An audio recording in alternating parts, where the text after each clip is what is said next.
तालीमुल इस्लाम चौथा हिस्सा। Page number है 73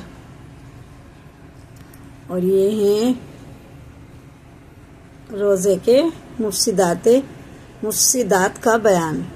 जिस चीज़ से रोज़ा मुफ्सिद हो जाता उसका बयान है। अभी सवाल में मुफ्सिदात से क्या मुराद है? जवाब, मुफ्सिदात उन बातों को कहते हैं जिनसे रोज़ा टूट जाता है। और मुफ्सिदात की दो किस्में, एक वो जिनसे सिर्फ क़ज़ा वाजिब होती है, दूसरी वो जिनसे क़ज़ा और कुफ़ारा दोनों वाजिब होती हैं। सवाल, जिन मुफ्सिदात से सिर्फ क़ज़ा वाजिब होती है वो क्या क्या हैं जिससे हमारा रोज़ा चला जाता है और दुआ क़ज़ा रखना पड़ता है? फिर जवाब, किसी ने ज़बरदस्ती रोज़ेदार के मुंह में कोई चीज़ डाल दी और वो हलक से उतर गई, ठीक है, और रोज़ा याद था और कुल्ली करते वक्त बिला क़स्द हलक में पानी उतर गया। तीसरे, क़याई और क़स्दन हलक में लौटा ली। चौथे, क़स्दन मुंह भर के क़े कर डाली, क़े मायने उल्टी। पांचवें, कंकरी या पत्थर का टुकड़ा या गुठली या मिट्टी का कागज़ का टुकड़ा या मिट्टी या कागज़ का टुकड़ा क़स्दन निगल लिया यानी हलक से उतार लिया। छठे, दांतों में रही हुई चीज़ को जुबान से निकालकर जबकि वो चने के दाने के बराबर या उससे ज़्यादा हो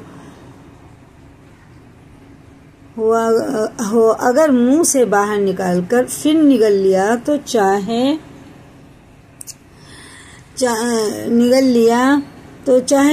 चने से कम हो या ज़्यादा रोज़ा टूट गया, ठीक है ना।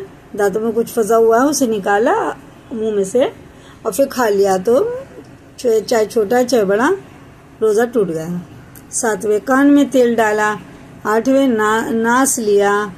नवें, दांतों में से निकले हुए खून को निगल लिया जबकि खून थूक पर गालिब हो, थूक कम हो और खून ज़्यादा हो।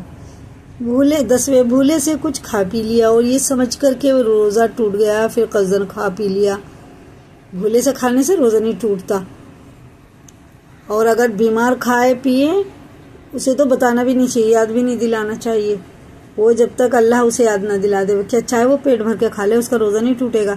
अगर सेहतमंद इंसान कुछ खा पी रहा है तो उसे बता दो, याद दिला दो। अगर वो भूल के खा रहा है तो, अगर उसे याद नहीं है, तंदुरुस्त है और वो कुछ खा ले तो उसे बता दो, याद दिला दो, लेकिन बीमार को याद नहीं दिलाना है। भूले से कुछ खा पी लिया और ये समझ करके रोज़ा टूट गया, फिर क़स्दन खाया पिया।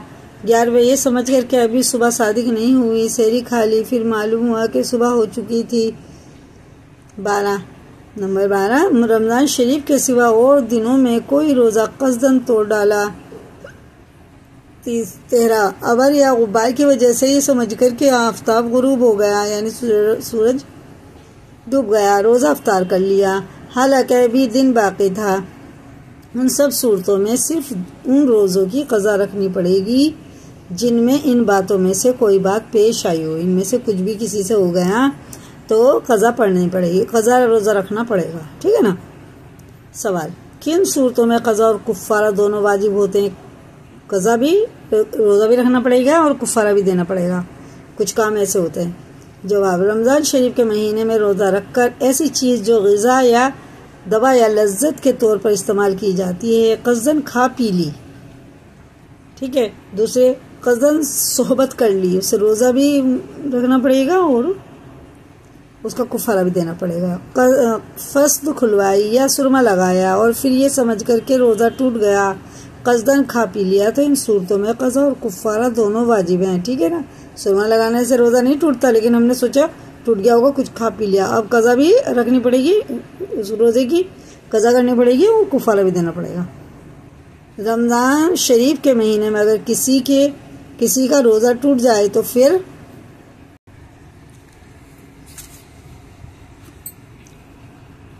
फिर उसे खाना पीना जायज़ है या नहीं? जवाब, नहीं, बल्कि उसको लाजिम है कि शाम तक खाने पीने वगैरह से रुका रहे। उसी तरह अगर मुसाफिर दिन में अपने घर आ जाए या नाबालिग लड़का बालिग हो जाए या हैज़ व निफास वाली औरत पाक हो जाए या मजनून दुरुस्त हो जाए तो उन लोगों को भी बाकी दिन में शाम तक रोजेदारों की तरह रहना वाजिब है। सवाल, रमजान शरीफ के सिवा और किसी रोजे के तोड़ने से कुफ्फारा वाजिब होता है या नहीं? जवाब, कुफ्फारा सिर्फ रमजान शरीफ के महीने में फर्ज रोजा तोड़ने से वाजिब होता है। रमजान शरीफ के सिवा और किसी रोजे के तोड़ने से, चाहे वो रमजान शरीफ की क़ज़ा के रोजे हों, कुफ्फारा वाजिब नहीं होता। इसी को याद करें, लाइक करें, दूसरों को भी शेयर करें। अगर चैनल पर नए हैं तो सब्सक्राइब करें और कमेंट में अपनी राय बताएं।